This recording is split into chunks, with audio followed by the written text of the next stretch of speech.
across the quiet hills of the Perche and the commune of Saint Bomer, stands the Chateau de la Grève, a serene echo of 17th century France. Raised on a platform encircled by broad moats and approached through twin pavilions, this residence reflects an age when order and symmetry shaped the countryside.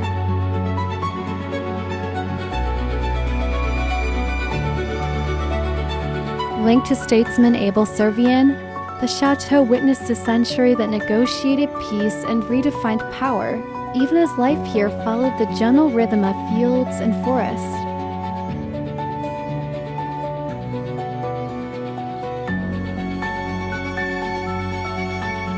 From above, its geometry emerges, water, stone, and avenue aligned to frame a house designed for dignity rather than war.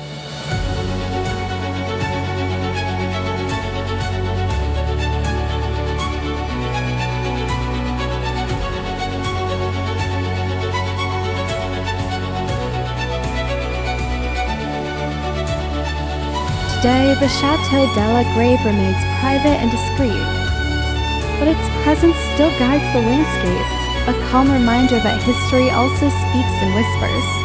This is Saint Bomer's hidden grace, classical, measured, unforgettable.